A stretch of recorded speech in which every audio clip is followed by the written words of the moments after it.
ցանկացած գործիք դե օգտագործի օրենքի դաշտում։ Հիմա պատգամավոր լինելը օրենքի դաշտում է, չէ՞։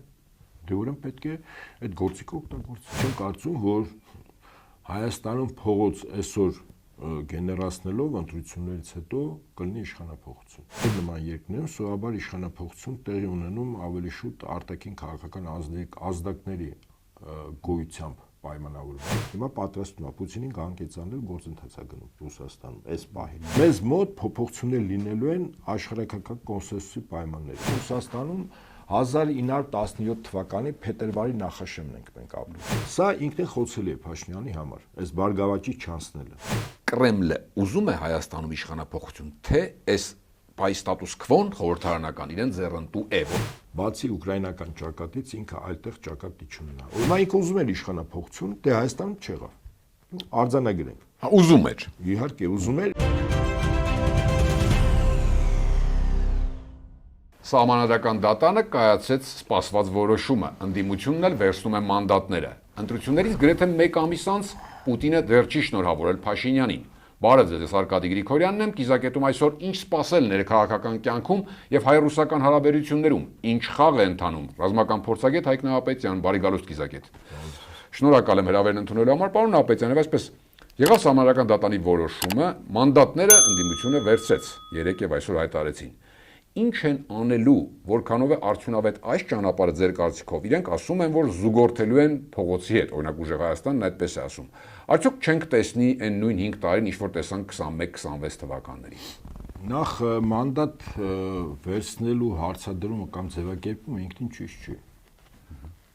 Երբ որ դու ցուցակով ես եւ կենտրոնական ընտրականը որոշումը կայացրել, սահմանադրական դատանը վերջնական վճիռը կայացրել, դու արդեն պատգամավոր ես։ Դու ընդհանրապես կարող ես հրաժարվել, ոչ թե վերցնել։ Չեն հրաժարվել։ Այո, արձանագրենք, իրեն տանք իրենց անունները։ Եթե ընդ որում դեռևս սպառ չի, հիմա ասում են վերցնում ենք, ընդդիմությունը այդպես ասում, ես համակարծիք չեմ այդ ձևակերպանը, կարող են նաև լինեն մարդիկ, որոնք հրաժարվեն, չեմ բացառում։ Բայց դա նշանակում է, որ նոր խորհրդանը արդեն ձևավորվելու է։ Որտեղ քաղաք պայմանագիրը ունի 3/5 կառավարություն եւ մի շարք մարմինների ընտրություն կամ նշանակում, որը իշխանության համար կարևոր է, մասնապես գլխավոր դատախազ, սահմանադրական դատան դատավորներ, կենտրոնական ընտրական հանձնաժողովի դատավորներ, հեռուստատեսության ռադիոյի հանձնաժողովի անդամներ, այս բոլորը 3/5-ն է տալիս, հա։ Հիմա դա ունի։ Հիմա ընդդիմության պայքարի մարտավարություն աստից։ Ցանկացած գործիք, որը ընդդիմության գնահատմամբ իշխանությունների հակազգային, հակապետական քաղաքականության դեմ է, ցանկացած գործիք դե օգտագործվում։ Այդ գործիքներից է նաև ազգային ժողովի падգամավորի մանդատը։ Սա ինձ համար որպես բացարձակ ճշմարտություն է։ Այսինքն եւ մեկ օրինակ բերեմ, ընդ որում ես նոր հաղորդման էի, ես ուղղակի չգիտեի, ասվեց, ես Վրաստանի օրինակը բերեցի, ընդդիմությունը չվերցրեց։ Եվ նույն օրինակը Նարեկ Կարապետյանն էլ է բերել։ Ես տեղյակ չէի, իմ եթերի ժամանակ ասվեց, որ Նարեկ Կարապետյանը նման օրինակ է բերել, ճիշտ օրինակ է բերել։ Ճիշտ են արել, որ այսքան չեն հրաժարվել, ձեր մտքից այդպես հասկացա։ Ես ասում եմ, ցանկացած գործիք, որը կարող ես օգտագործել իշխանությունների այս ընթացքը կասեցնելու, խոչընդոտելու, խանգարելու, ցանկացած գործիք դե օգտագործի օրենքի դաշտում։ Հիմա падգամավոր լինելը օրենքի դաշտում է, չէ՞։ Դե ուրեմն պետք է այդ գործիքը օգտագործվի։ Կես միլիոնից ավել ընտրողները ձեզ կասեն, որ գիտեք, մենք չենք տվել խոչընդոտելու համար մանդատ, տվել ենք հեռացնելու համար մանդատ։ Դուք էլ այդ լոզունգով եք եկել։ Հա, հեռացումը չստացվեց։ Ու եւ ինչ։ Այստեղ գիտեք, չի ստացվելու։ Ես ավելի շուտ, գիտեք, երկրորդեն ձեզ կամ այն քաղաքացիներին, ովքեր որ կարծում են, որ պետք է մանդատներից հրաժարվեն, ես երկրորդեմ այլ կտրվածքով, ոչ այդ, ոչ թե հեռացնել, դե հիմա հեռացնելը չստացվեց։ Ես այստեղ մի փոքր իրականության մեջ կա ոչ ճիշտ ըմբռնում, իսկ այդ ոչ ճիշտ ըմբռնումը հետևյալն է։ Եթե դու չես հրաժարվելու եւ դիմել ես սահմանադրական դատարան ընտրությունների արդյունքները ընդհանրապես չեղարկելու, այդ նշանակում է, որ դու ճանաչում ես, որ կեղծվել են ընտրությունները։ Այստեղ կա այդ պահը կա, էլ նուրբ պահը։ Եթե կեղծվել են եւ այդ խորհրդանը իշխանության մանդատներով լեգիտիմ չի, ինչ գործ ունես այդ խորհրդան, ճիշտ է։ Այսինքն ես երկրորդում եմ ձեր մոտեցմանը կամ այն քաղաքացիները, որոնք ասում են, որ պետք է հրաժարվել մանդատներից կամ ժողովրդական լեզվով ասած մանդատ չվերցնել։ Այստեղ կա այդ պահը։ Այսինքն եթե դու հիմա որպես ընդդիմություն խորհրդանում ներկայացված ես, ապա այդ խորհրդանը քո սահմանական դատարան դիմելու հայտով ոչ լեգիտիմ է, ճիշտ է։ Բայց ոչ լեգիտիմ խորհրդան դու ինչ գործ ունես։ Սամվել Կարապետյանն ասում է գաղտնի պլանի, հեռացման ժամկետների մասին, որքանով է սա լուրջ առարկայական, դրա տակ ինչ որ բան կա, ինչ կարող են անել, այսինքն դուք ունեք այդ կանխատեսումը, որ այս պարլամենտը չի տևի 5 տարի, ասում են 1 տարի ու կես հետո ընթացքում փողոց կգեներացնենք։ Տեսեք, ասում են որ փողոցում մարդ հավաքենք, պարլամենտում էլ պետք է մարդ լինի, որ կողմ քվեարկի օրինակ իմպիչմենտի եւ այլն։ Դուք ինչ եք տեսնում։ Ես չեմ կարծում, որ Հայաստանում փողոց այսօր գեներացնելով ընտրություններից հետո կլինի իշխանափոխություն, չի լինի։ Այսօր։ Այսօր էլ վաղն էլ միսօրն էլ։ Միայն եթե դա Հայաստանի Հանրապետության քաղաքացու կեցված կլինի եւ անդիմադիր գործիչների եւ կուսակցությունների, չի լինի։ Մեզ մոտ եւ մեր նման երկրներում սովորաբար իշխանափոխություն տեղի ունենում ավելի շուտ արտաքին քաղաքական ազդակների գոյությամբ պայմանավորված, քան ներքին, լարումներ։ Մեկ օրինակ բերեմ, Ուկրաինայում պատերազմ է, չէ՞ գնում։ Մոտ 4 միլիոն մարտական կորուստ, որից ասում են տարբեր գնահատականով 2 միլիոն զոհ։ Մարտական կորուստը միայն զոհերը չէ, էլի, այդտեղ խաշմ անդամներն են, գերեվարվածներն են, անհետ կորածները եւ այլն, 4 միլիոն։ Բայց իշխանությունը կա, չէ՞։ Այդ նույն ժողովուրդը մի մասը դժգոհում է, մի մասը փորձում է պատերազմը շարունակել, մի մասը համակերպվում է, մի մասը անտարբեր է, բայց իշխանությունը կա։ Ես ավելի ֆորս մաժորային վիճակ եմ վերցնում, պատերազմ։ Հիմա մեզ մոտ ասում են Ռուսաստանը քաղաքական որոշում ունի, տնտեսական պատժամիջոցներ է իրականացնում։ Ես անձնապես դեմ եմ այդ մոտեցմանը, բարձ ասեմ, հրապարակավել եմ հայտնել, որ դա սխալ մոտեցում է Ռուսաստանի կողմից, ինչևէ, որ նման որոշում կա, որտեղ ուղղակի հարվածում է շարքային քաղաքացուն, տնտեսվարող սուբյեկտին, մեծ հաշվով մեր երկրի տնտեսությանը։ Եվ ըստ այդմ, եթե այդ վիճակն է, ապա ընդդիմությունը պետք է օգտագործի պայքարի բոլոր միջոցները, մեթոդները, եթե աշխարհաքաղաքական կոնսենսուս ստացվի, իսկ հիմա դրան է գնում, այսինքն գնում է այսպես, Ռուսաստանում իշխանափոխություն կարելի անել, թե չէ, հիմա պատրաստվում է Պուտինին կհանգեցնել գործընթաց է գնում Ռուսաստանում, այս պահին, այդ հայտնի բենզինի օպերացիայից եւ ծխի ամպեր օպերացիայից, այդ մի լուրջ օպերացիա, քարոզչական օպերացիա, էլի, այս նույն զուգահեռ կարող եմ վերել, որ անգամ քարոզչական օպերացիան, եթե հաջողությամբ պսակում է, մարտի դաշտում հաղթանակ տանողը կարող է պարտվել վերջին արդյունքում, մի օրինակը կբերեմ։ Եվ մեզ մոտ փոփոխություններ լինելու են աշխարհակական կոնսենսուսի պայմաններում։ Նույն պատկերացրեք, ասենք Ռուսաստան պայմանավորվածություն միայն այդ պարագայում, այո, 5 տարում, մենք կարող է 6 ամսում լինի, կարող է 1 տարում, կարող է 5 տարում։ Միայն այդ պարագայում։ Այո։ Եվ ինչ եք դրա տակ հասկանում կոնսենսուս ասելով։ Պուտինը որ չմնա էլ իշխանության մեր մոտ կլինի այդ process։ Չէ, ես նկատի ունեմ կոնսենսուս, որ Ռուսաստանը եւ Միացյալ Նահանգները կարծեն նույն նոր Պոզդամ 2-ն ստորագրում, իհարկե այդտեղ արդեն եւս մի քանի պետություններ են, հա, եթե Պոզդամի 45 այդ կոնֆերանսում աշխարհը վերաբաժանվեց, պայմանավորվածությամբ այդտեղ փաստացի ՄԱԿ անվտանգության նոր խորհուրդ ստեղծվեց, այդ 5 պետություններով էին, հա, մշտական անդամ։ Կոնսենսուսը դա էր։ Հիմա ես կարծում եմ, որ կոնսենսուսին գոնե նվազագույնը 3 պետություն լինելու, Միացյալ Նահանգներ որպես միակ գերտերություն առ այսօր, Ռուսաստանը դաշտում որպես ռազմական գերտերություն, Չինաստանը որպես տնտեսական գերտերություն, բայց մյուս էլեմենտներ չունի։ Միացյալ Նահանգները եւ ռազմական ունի եւ տնտեսական ունի։ Եվ Իրանի Իսլամական Հանրապետությունը այս վերջին զարգացումներով ուղղակի թե անուղղակի ինքը հայտ է ներկայացել իսլամ աշխարհում դոմինանտ լինելու։ Իհարկե, այստեղ ինքը մրցակից ունի կոնկրետ Թուրքիան, հա, եւ այդ Թուրքիայի բարագայում արևմուտքն է ուզում, որ Թուրքիան դոմինանտ լինի, ինչու՞։ Բայց փաստը մնում է փաստ, որ Իրանի քաղաքական կշիռը, տնտեսական կշիռը տարածաշրջանը որպես լուրջ տերություն եւ իր ձեռքին կարելի ասել ոչ միջուկային ռումբի ազդեցության միջուկային զենք ունենալ, այդ Օրմուզի նեղուցն է, եւ այդտեղ Ռուսաստանի անվտանգության խորհրդի նախագահի տեղակալ Մեդվեդևն էր ասել եւ ճիշտ էր ասել, իսկապես Օրմուզի նեղուցը ինքը միջուկային զենքի էֆեկտն է տալիս տնտեսության ոլորտով ազդելով աշխարհում համարյա բոլոր պետությունների տնտեսությունների վրա, էլի։ Եվ այս իրողությունների ֆոնին կարելի արձանագրել, որ միայն այդ կոնսենսուսի պարագայում է պայմանավորվածություններ լինելու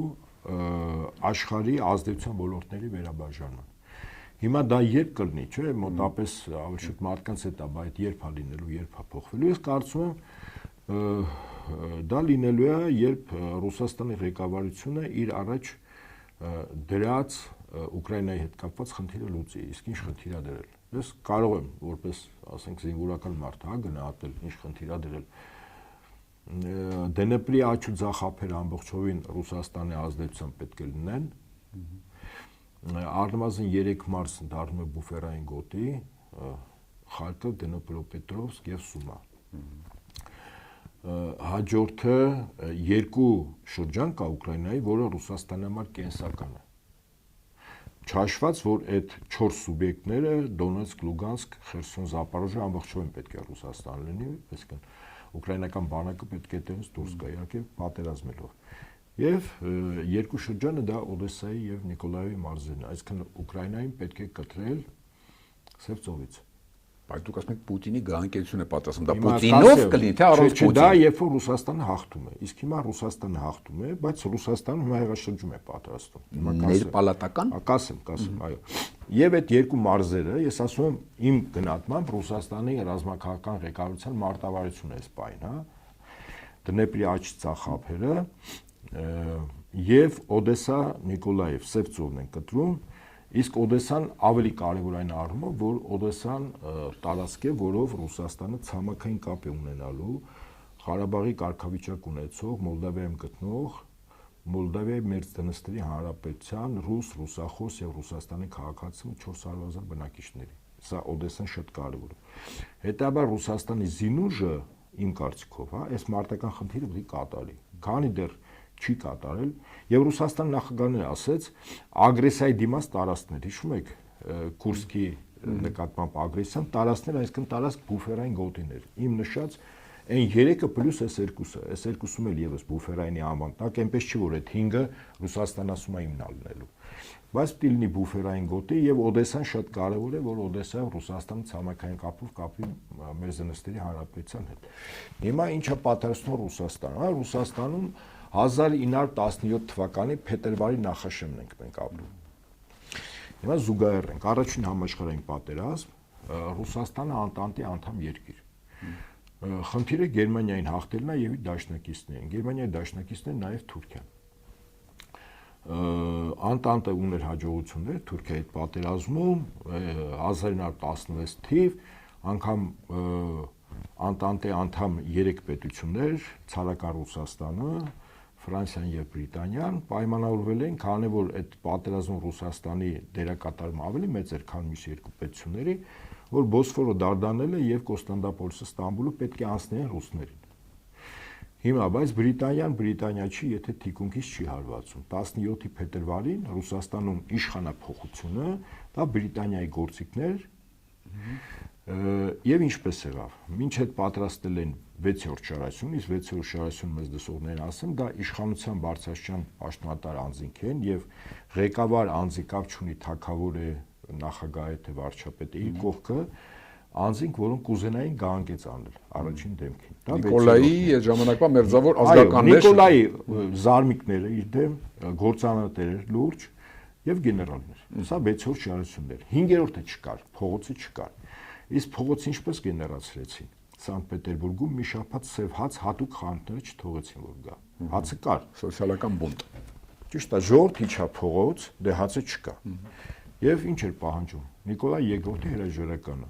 6-րդ շարասյունը Նիկոլայ II-ին ասում է, «Իքո կառավարման արդյունքում մենք ունենք սա հրաժարական տուն»։ Հիմա բերում եմ այսօր Ռուսաստանի մեջ կատարվում։ Նույնն է լինել։ Այո, նույն չէ, լինելու նման գործիքակազմը նույնն է, բայց չի լինի։ Հիմա ասեմ ինչու, չէ։ Պատրաստվում է գա անկեցություն, բայց չի լինի։ Ուրեմն ասեմ ձեզ, այո։ Նախ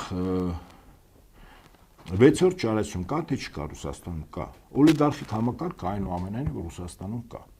Կան բարձրաստիճան զինվորականներ ուշադրություն դարձրեք պաշտպանության նախարարի 4 տեղակալներ ձերբակալվել։ Սա լուրջ բան է։ Իհարկե դա 1937-41 թվականի Ստալինի 6-րդ շարասյուն մաքրելը չի, որտեղ ինքը ժամանակ չուներ, ինքը արագ պիտի աներ, ձեռքի հետ էլ այլոքել էին տուժում, բարձ ասեմ, հա։ Հիմա Ռուսաստան նախագահն ինչ-որ ժամանակ ունի այս ամեն ինչը անելու եւ աստիճանաբար դանդաղ, որպեսզի իր դեմ միանգամից ովքեր որ 6-րդ շարասյուն են շատ արագ չմիավորվեն։ Այսինքն չի հաջողվի, հա։ Դուք մի փորձ եղավ 6-րդ շարասյան եւ Պրիգոժինը փորձում էր տեխնիկայով մտնել Մոսկվա, ճիշտ է։ Այնտեղ հո Պրիգոժինը չէր գալու իշխանության, այդ 6-րդ շարասյունն էր գալու։ Դեռ մենք չգիտենք Ռուսաստան նախագահի մերձակաշրջակայքում կա 6-րդ շարասյան ներկայացուցիչներ, կարող է կան։ Հա, այստեղ արդեն հատուկ ծառայություններ են։ Այդ մարդիկ բիզնես, անշարժ գույք եւ այլն, էլի, երեխաները դրսում, հավաքագրված կոմպրոմատներ եւ այլն։ Բայց 5-րդ շարասյունը պիտի գեներացվի այնուամենայնիվ փողոց պիտի լինի։ Այդ փողոց 1917-ի սև հացին փոխարինեց բենզինը։ Ռուսաստանում բենզին կա, իրականում կա եւ անվտանգության խորհրդի նիստ եղավ եւ տնտեսվարող սուբյեկտների ղեկավարները, մասնավոր ընկերությունների եւ պետական կառույցների, ովքեր որ զբաղված են բենզինի, ասենք, արտադրությամբ, սպառնով եւ այլն, քննարկում եղավ, կա, այնպես չի մի քանի տոկոս պակասը դա չի նշանակում, որ լինել այն ինչ Ռուսաստանում հիմա լինում է։ Իսկ ինչ ասել է բենզին, նայեք, հիմա այն ամիսներն են, որտեղ ցանկացած երկրում, այդ թվում նաեւ Ռուսաստանում առավելագույն բենզինի սպառնում է ավտոմեքենաների։ Ինչու՞։ Գյուղմթերքի հավաքում, հետո այդ հավաքածը տանել հասցեներով, մշակում, վերամշակում եւ այլն, երկրորդ մարդիկ արձակուրդում են մեծ տարածություններ։ Այսինքն բենզինը առավելագույն շատ սպառվում է։ Եվ մեկ էլ այդ բենզինի օպերացիան Քարոշչական դաշտում արևմուտքը կիրառեց ծխի իմ գնահատմամբ ծխի ամպեմ ես անվանում։ Պայստարաններին որ, հա։ Ուրեմն արիերույթ ասում են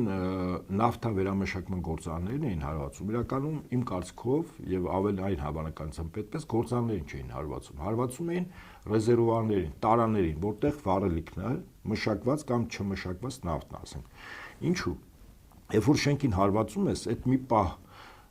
շենքը պայթյուն, կրակ ու կադրը կորում է, չէ՞։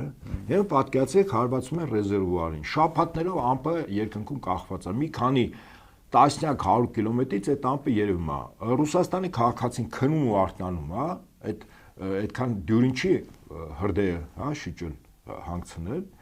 Քնում արտանում այդ ամպն է տեսնում։ Մարդը ասում է, այս ղեկավարությունը չի մտածում։ Այս կռիվը կարող է իմ տաշեմինը հասել, իմ վրա խաբար չկա։ Այսինքն ներքին դժգոհություն, անհուսություն, ժողովրդի իշխանության միջև սեպի խրում,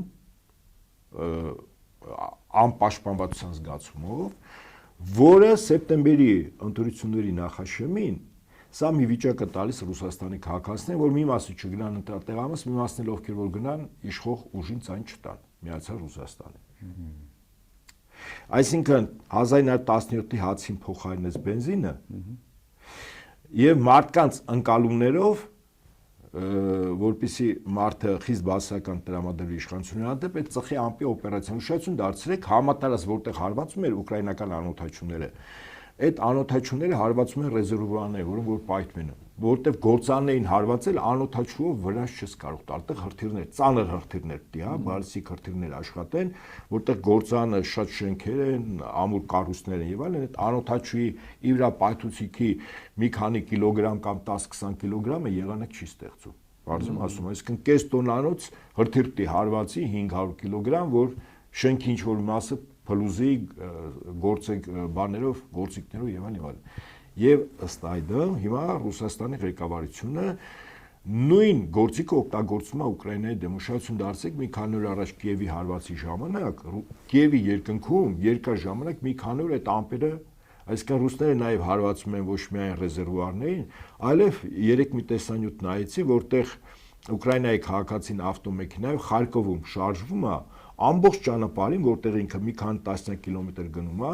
բենզալցակային գոյություն չունի։ Բոլորը պայթել են։ Այդ բենզալցականների պայթյունը իրենք ամպեր են։ վառվում են, այրում են։ Այ հիմա նույն բանը, որպեսզի Ուկրաինայի քաղաքացու մոտ իշխանությունների հանդեպ դժգոհություն առաջանա, հիմա նույն քայլերը անում են ռուսները։ Պարոն Ապետյան, այս ամեն ինչը լավ, այդ Ռուսաստանում պատրաստվող սցենարը ինչքանով կապ ունի մեր կամ ասենք այդ ուղիղ Փաշինյանի հետ, ում համար է լավ, ում համար է վատ, եւ հաշվի առնելով որ Պուտինը մինչեւ հիմա չի շնորհավորել, Փաշինյանը դիսա կապը պահում է Միշուստինի հետ հեռախոսով խոսին, հիմա այսօր գնացել է Ռուսաստան եւ պիտի հանդիպի սրա տակ ինչ կա, ինչու Միշուստինի հետ եւ ինչ է այստեղ։ Ես կարծում եմ, որ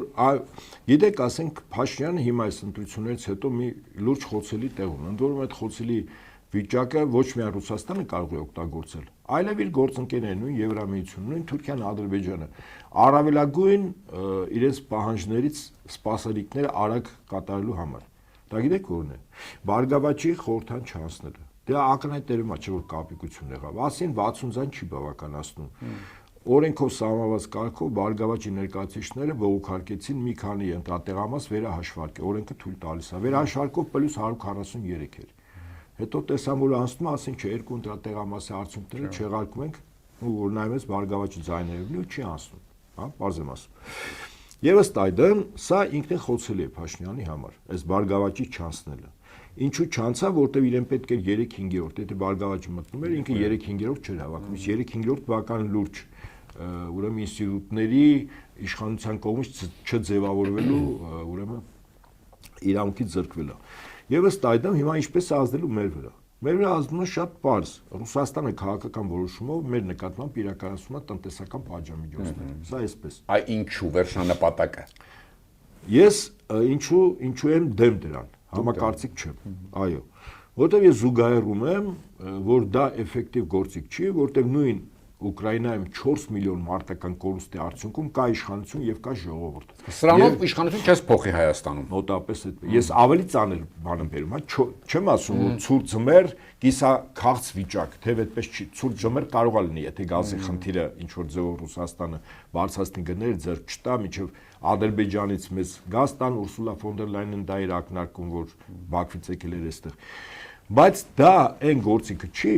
որ ավտորիտար ռեժիմ կարող է ստապարել, որտեղ ասենք նույն Ուկրաինայում ավտորիտար ռեժիմ է, նույնիսկ տոտալիտար է, որտեղ այնտեղ մի կուսակցություն, մի գաղափարախոսություն էլի, ավտորիտարից անցել են տոտալիտարի։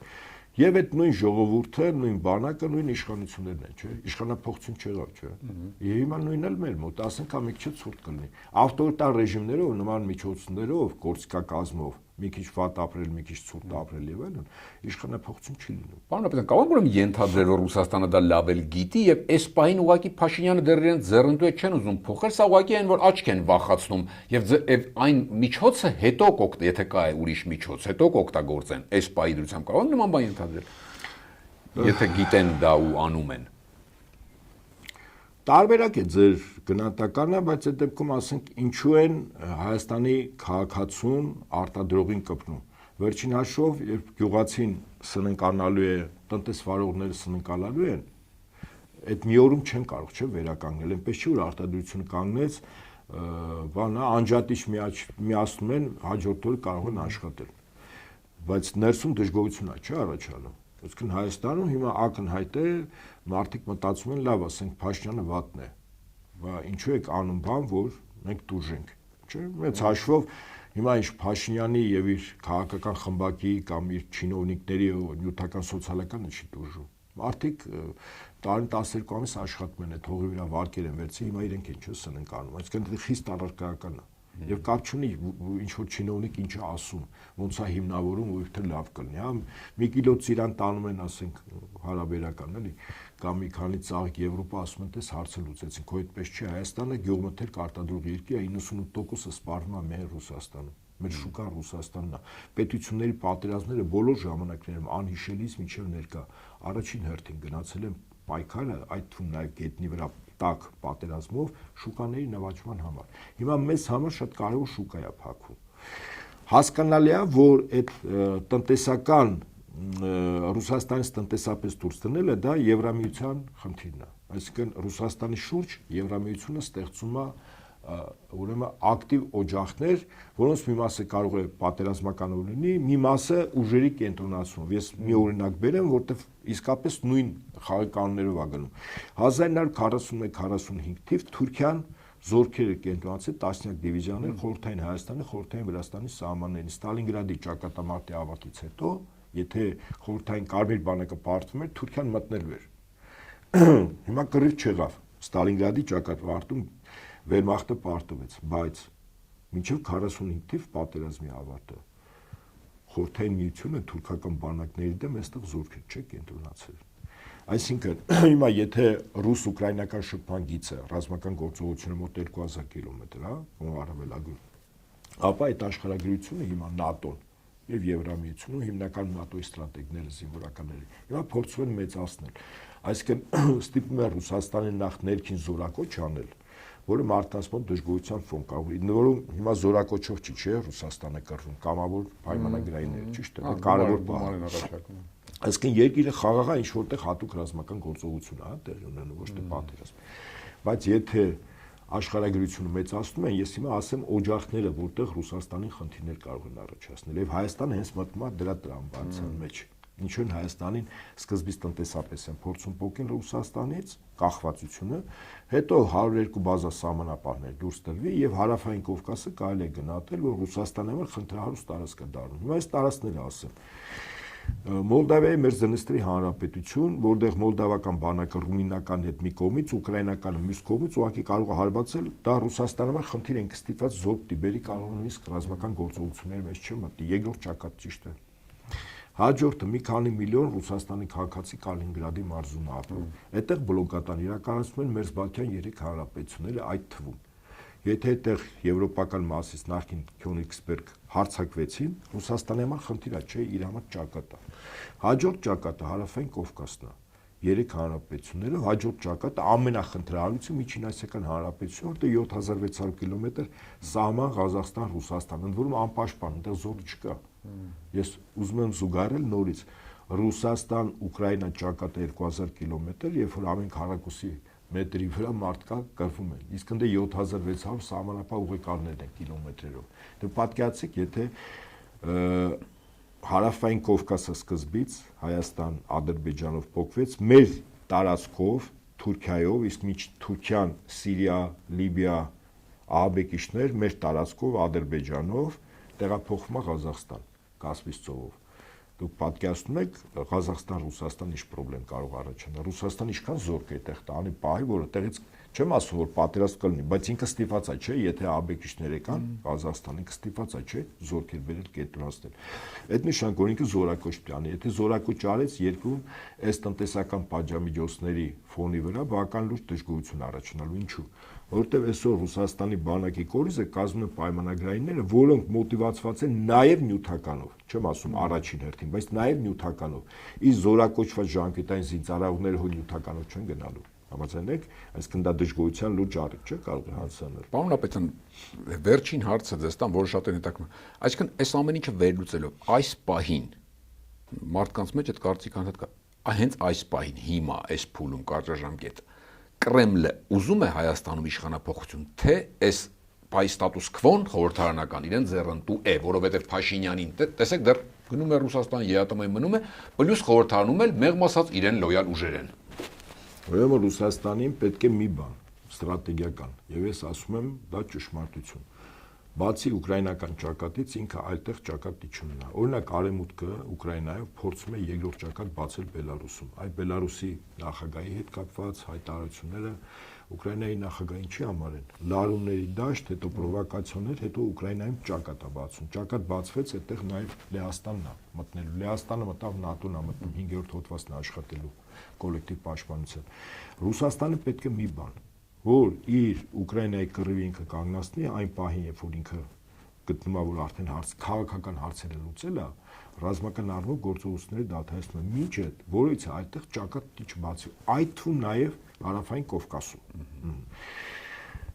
Այդ առումով ինքը ասում է մի պարզ բան, ասում է, եթե Հայաստանը տնտեսական առումով մաքսային միությունից դուրս է գալիս ԵԱՏՄ-ից, որի վերաբերյալ Ռուսաստան նախագահն է ասել, ոչ թե որ ինքը մեզ սիրում է կամ չի սիրում, ասում է այն երկու մաքսային միության անդամ մեր մաքսայինը դուժելու է ոչ թե Հայաստանը, ընդհանուր առմամբ խաղի կանոններով մեր մաքսայինը դուժելու է, ԵԱՏՄ անդամ երկրները դուժելու են, Հայաստան կողմնորոշվի հանրակրվի արա, Հիմա ինքը ուզում էր իշխանափոխություն, դե Հայաստանում չեղավ։ Արձանագրենք։ Ուզում էր։ Իհարկե, ուզում էր, ինչու, որտեվ մինչև ընտրությունները ինքը քաղաքական որոշումնով չէ տնտեսական գործունեություն արեց։ Այդ թվում նաև քաղաքական որոշումով էր, չէ՞ որ ինքը իր շուկան բացել էր։ Մենք, երբ որ Ռուսաստանի շուկայում աշխատում ենք, մեր արտադրանք շուկայի, դա Ռուսաստանը առանձնապես շահեկան չէր, ինչու։ Մեր գյուղմթերքը ինքնարժեքը բարձր է ի համեմատ Ադրբեջանի, Վրաստանի, Թուրքիայի, Միջինասիական Հանրապետություն, բայց ինքը շուկա էր հատուկ քեզ տրամադրում, շահը այդքան չէր, բայց որպեսզի քո գյուղացին քո երկիր աշխատեր, գումար աշխատեր։ Դու էլ լիներ իր քաղաքական արյալում, ասենք։ Ճիշտ է։ Եվ եթե, ասենք, այդ իրողություններին գումարենք նաև այն իրողությունը, որ Ռուսաստանը քաղաքական որոշումով էր այդ տնտեսական մեզ արտոնություններ տվել։ Հիմա քանի որ Հայաստանում կա քաղաքական որոշում, որ մենք դուրս գանք այդ տարածքից, ռուսները ասում են, մեր հետ չի լինի, որ հա մեր հետ լինես, հա մենտեղ լինես։ Ուղղակի ընդհանուր իրավական դաշտը նույնը չի։ Մենք ասենք այդ գենային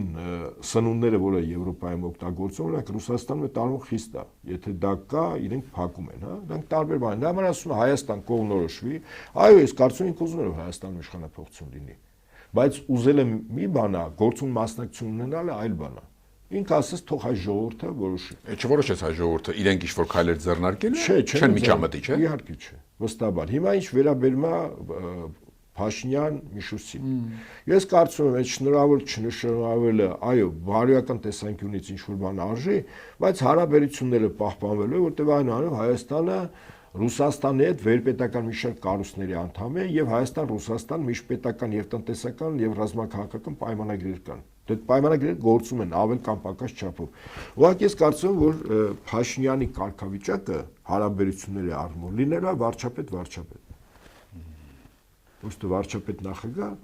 այլ վարչապետ։ Բարձր եմ ասում։ Պատահական չէր, այսքան առաջին շփումը հենց հեռախոսով ընտրությունից հետո Միշուստին հետ եւ հիմա էլ այսօր արդեն ֆիզիկապես այո, գործադիր իշխանության ղեկավարները։ Այլ բան է, որ մեր գործադիր իշխանության ղեկավարը նաեւ երկրի ղեկավարն է հասարում, հիմա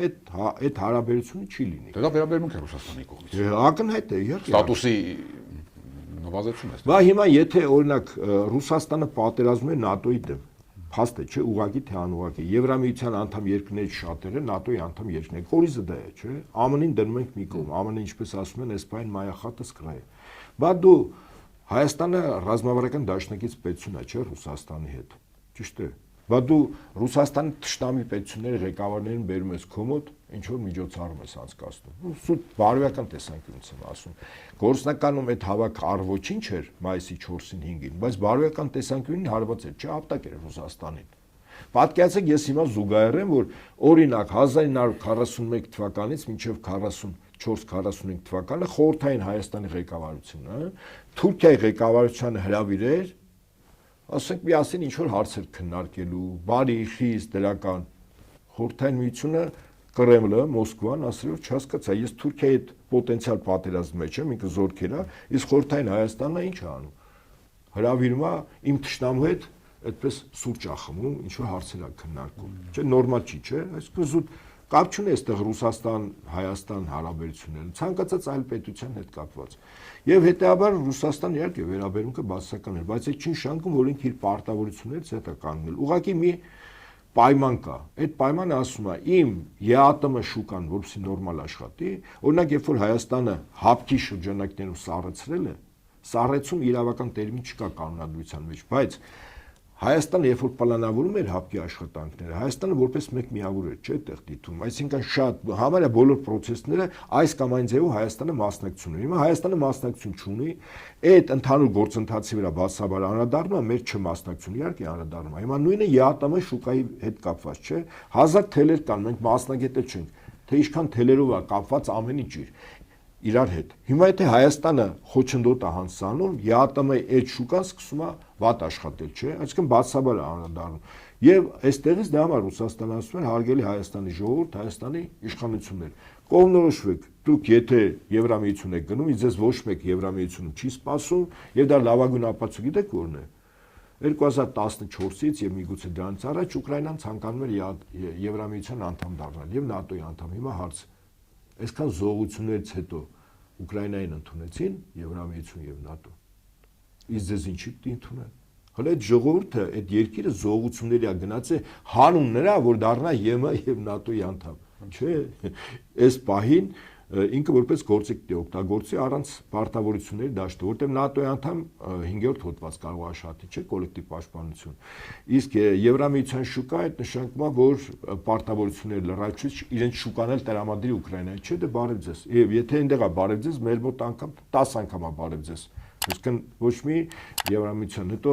նույնիսկ վիրավորական էլ է միլիարդավոր դոլարների մենք գյուղմթերք, խմիչք եւ այլն վաճառում ենք Ռուսաստան, 18 միլիոն դոլար բան օգնություն են տալիս։ Դա ծիծաղելի է, չէ՞։ Սա անորոշել ավարտենք։ Շնորհակալ եմ շատ։ Բարի։ Հիշեցնեմ կիզակետում այսօր ռազմական փորձագետ Հայկ Նահապետյանն էր, կիզակետի թողարկումներն ուշադրել տեսանյութ դիտելու համար առաջարկում եմ բաժանորդագրվել մեր YouTube-յան ալիքին, կհանդիպենք։